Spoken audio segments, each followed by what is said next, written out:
Shabbat shalom, everyone. Let me extend another mazel tov to you, Charlie. You can go ahead and take a seat now. Mazel tov to you and to your family. We take great pride in calling you to Torah and learning from you this Shabbat. So we wish you a yasher koach. Just a few moments ago, we learned from our bar mitzvah about a challenging piece of Torah regarding the priesthood and the sacrifices. In Parshat Emor, we receive a mitzvah informing us that any sacrifice with a blemish will not be accepted by the Kohanim at the altar. And additionally, that the priest themselves must be in peak physical condition in order to offer the sacrifice. One set of laws specifically addresses what disqualifies one from priesthood, as it is written, "None of your offspring throughout the ages who has a defect shall be qualified to offer sacrifices to God." In other words, our sacrifices and our offerers have to be of a certain quality in order to make an offering to God. Now, it might be mildly amusing to some to think of priests needing to meet the same criteria to hold their office that the cows and goats and sheep need in order to be sacrificed. But this is also profoundly troubling. Human beings are not animals, objects, or possessions. Physical appearance does not indicate the purity of one's being. Physical prowess should not render one worthy or unworthy of temple leadership or service. Consequently, this passage in Leviticus, like many others found in the book of Vayikra, presents us with a conflict between honoring and being respectful to Torah, while at the same time openly disagreeing with what is actually written. As our bar mitzvah taught us this morning, we as contemporary Jews do not believe that physical flaws indicate a fundamental fault in one's being. Even suggesting the possibility is deeply offensive. When we come across these kinds of passages, we have a moral and an ethical responsibility to reject the strict message the text conveys.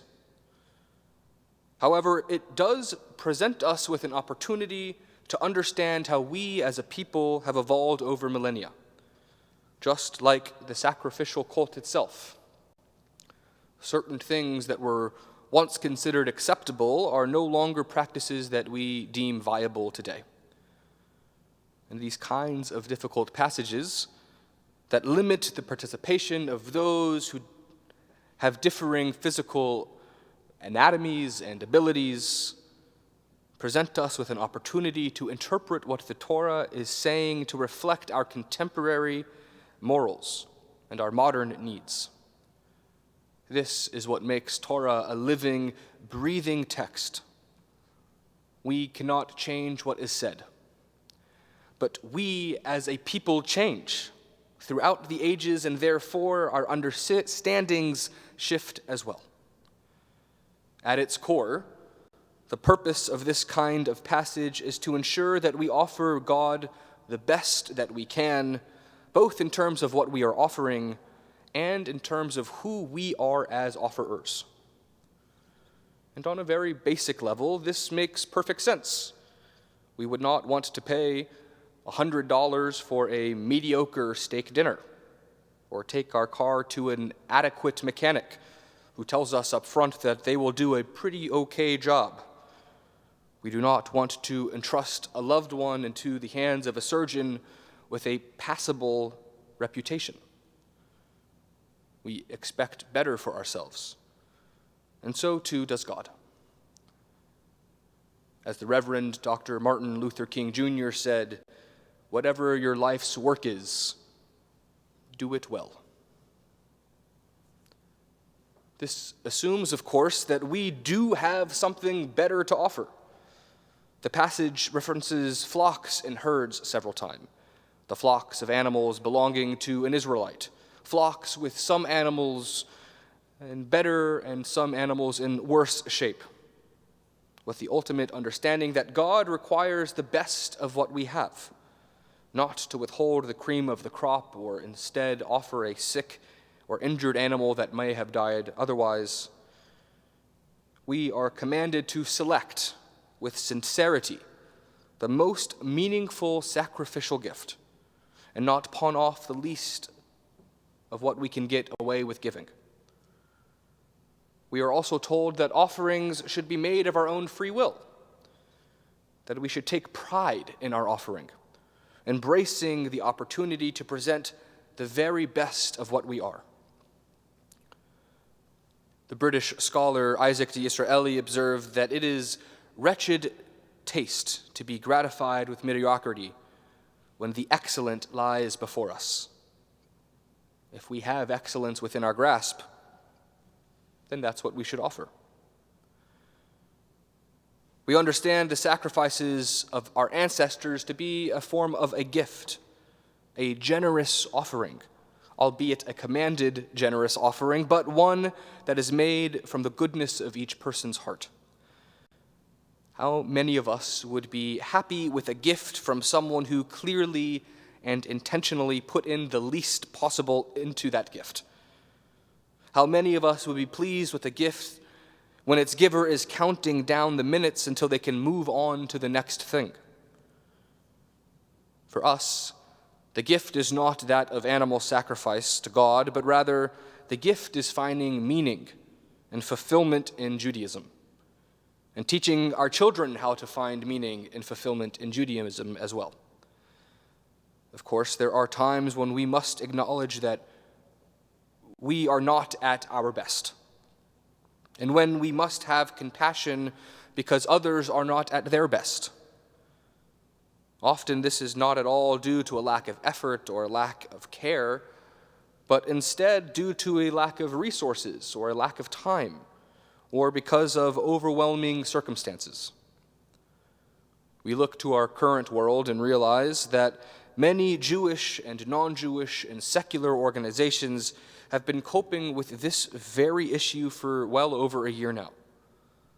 Let this serve as a humble reminder to be gentle with ourselves and others as we all strive to continue finding our footing and offering the best of what we have day by day.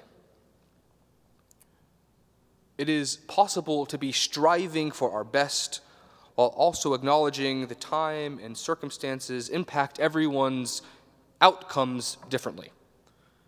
So as long as we are offering with a full heart and not withholding what we could be freely offering, freely giving, we are keeping in mind the commandments of Parshat Emor. And to be fair, there are times when the best of what I've got is just not possible. And the good enough is legitimately the best that we can do. We've all had weeks where it feels like we've barely had enough time to breathe, let alone to study and grow and pray. In those instances, finding a way to incorporate Jewish living and Jewish practice at all is in fact a victory, even if we don't have the energy to be as mentally or as spiritually as invested as we might like. You have likely heard myself, Rabbi Spolansky, Rabbi Helfman, make similar statements over the last year, urging you to do what you can, that this is not easy, this is far from easy, and to celebrate your Jewish victories along the way. And one of the challenges of the prolonged stress and anxiety and loneliness that we are experiencing in this pandemic is that there is only a natural tendency to recognize my best is often a lofty goal in these challenging months. And so we might start from a mentality of what is good enough.